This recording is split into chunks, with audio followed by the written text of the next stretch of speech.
केमरी भवानीपुर।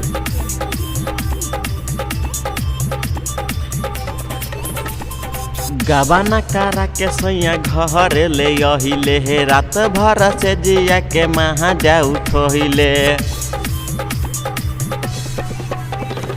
गबाना करा के सैया घर ले अहिले हे रात भर से जिया के महा जाऊ ठोहिले।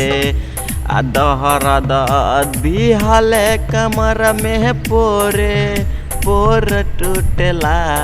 दहरद दिहले कमर में पोरे पोर टूटला। ई हरदियो से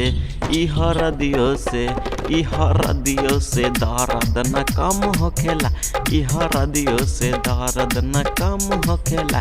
ई हरदियो से दर्द न कम होखेला। केमरी भवानीपुर। केमरी भवानीपुर।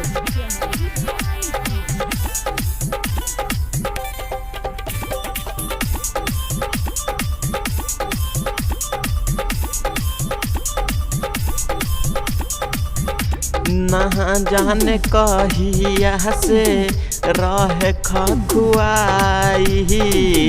टूट गइल चोली के छोरी उनका ना बुझाइल।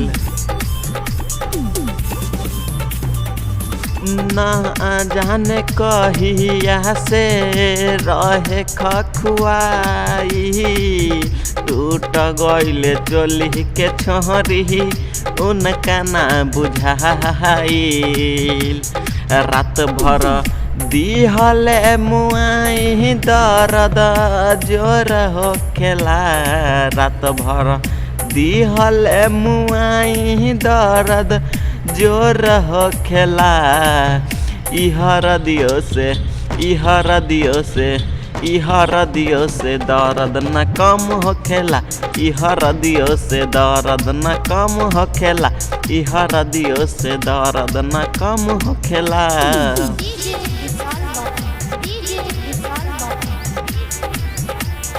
केमरी भवानीपुर। केमरी भवानीपुर।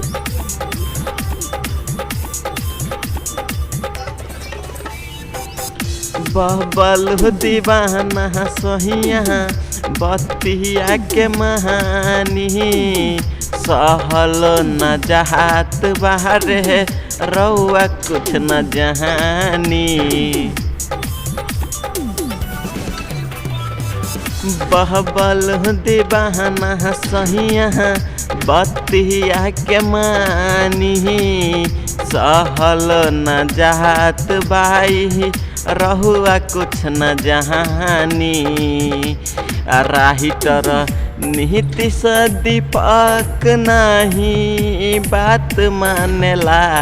राहिटर दीपक नीतीश नहीं बात मानेला। ई हरदियो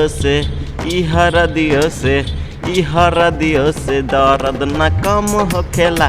ई हरदियो से दर्द न कम होखेला। ई हरदियो से दर्द न कम होखेला। गबाना करा के सैया घर ले अहिले हे रात भर से जिया के महा जाऊ ठोहिले। आ दहरद उठेला कमर में पोरे पोर टूटला। दर्द उठेला कमर में पोरे पोर टूटला। ई हरदियो से दर्द न कम होखेला। ई हरदियो से दर्द न कम होखेला। ई हरदियो से दर्द न कम